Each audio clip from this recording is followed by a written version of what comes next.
C'est une ambiance vraiment étrange. On a l'impression de remonter dans le temps.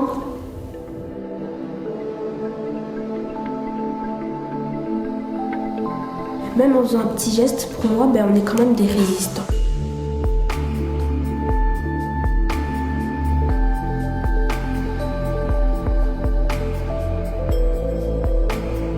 Et c'est la première fois que je prenais l'avion et comme c'était sans mes parents, j'ai eu un peu peur. Du coup, mais ça va, on est toujours vivants. J'avais juste un petit peu peur pour le décollage. Après, ça s'est bien passé.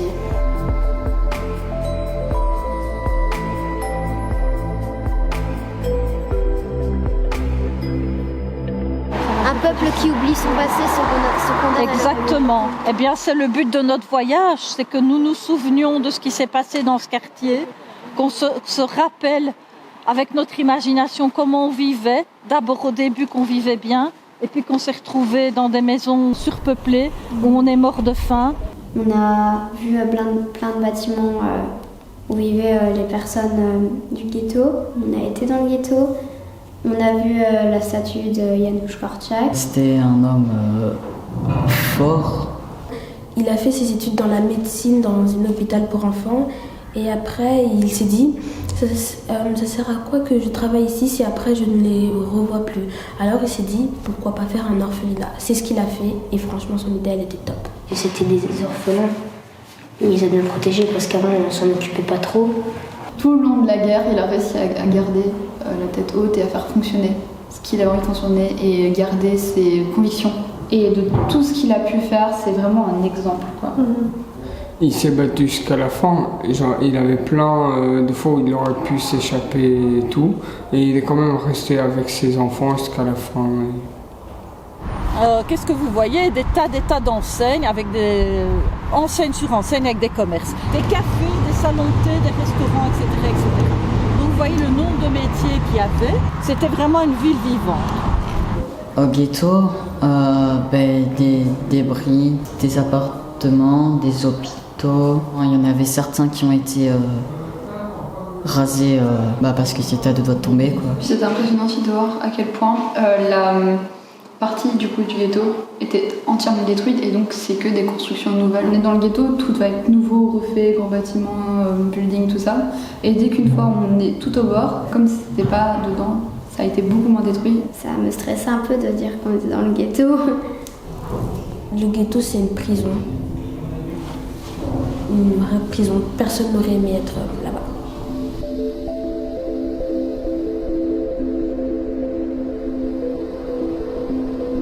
Moi, personnellement, les barreaux de la prison, avec ce côté déchiqueté, de la souffrance, etc. Moi, j'ai vu un champ de bataille. Toi, tu peux y voir un champ de bataille. Il n'y a pas de mauvaise réponse quand on interprète une œuvre d'art. Qu'en fait, ils ont commis tellement de crimes ici qu'ils voulaient cacher toutes les preuves. Donc les archives avec le nombre de prisonniers, le nom des personnes qui sont passées ici ont tout à fait disparu. Donc on n'a que des chiffres approximatifs. Mais en plus, ils ont démoli tous les bâtiments. Ils tuaient les gens, en fait, c'était pire que... Ils s'en foutaient complètement. Je trouve ça injuste.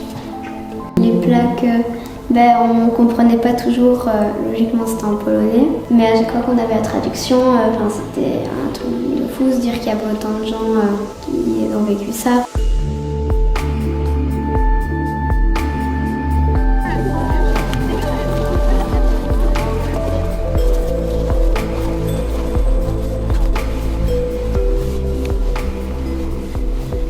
Au début, j'étais choquée parce que je me suis dit, il y a quand même plusieurs dizaines de milliers de tombes, et encore, je crois qu'il y en a plus de 100 000. On entassait les personnes là-dedans, en général une soixantaine de personnes par wagon. On les amenait à un endroit où on faisait croire qu'ils seraient mieux traités, à l'Est. En fait, on a fait croire aux Juifs qu'ils partaient pour travailler, que les familles ne seraient pas séparées, qu'ils seraient tous ensemble.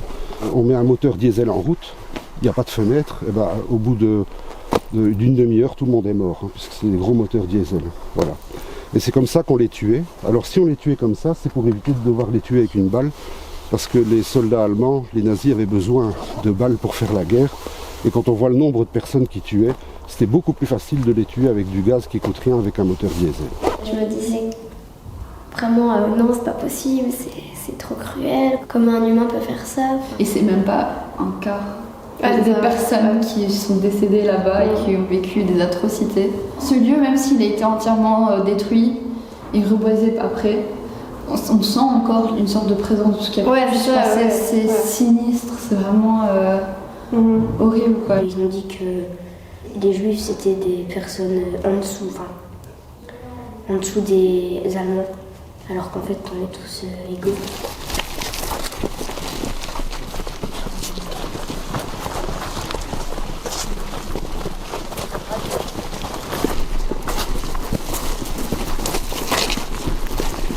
Ça montrait que même en faisant un petit geste, pour moi, on est quand même des résistants, même en aidant un petit peu. Maintenant, je pense que vous connaissez Janusz Korczak. Vous savez aussi tout ce que vous lui devez au niveau des droits des enfants. Les adultes qui nous accompagnent ont aussi été des enfants. Et eux aussi, ils doivent quelque chose à Janusz Korczak. C'est pour ça que je vous invite chacun à déposer une petite pierre sur la stèle qui le représente et où il est mort.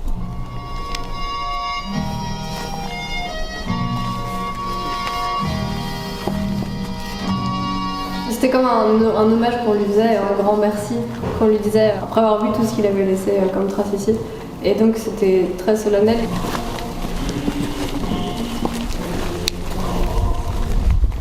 Tout le monde était très calme et très... Enfin, c'était une ambiance vraiment étrange. On n'entendait vraiment rien, il n'y avait pas de vent, il n'y avait pas d'oiseaux. Et c'était trop émouvant, je trouve.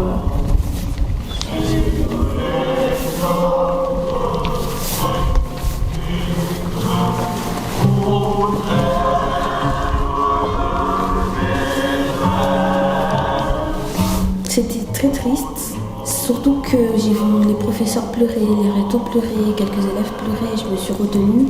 Mais c'était enrichissant, très enrichissant de savoir ce qui s'était passé avant. Je la vois plus du tout comme avant.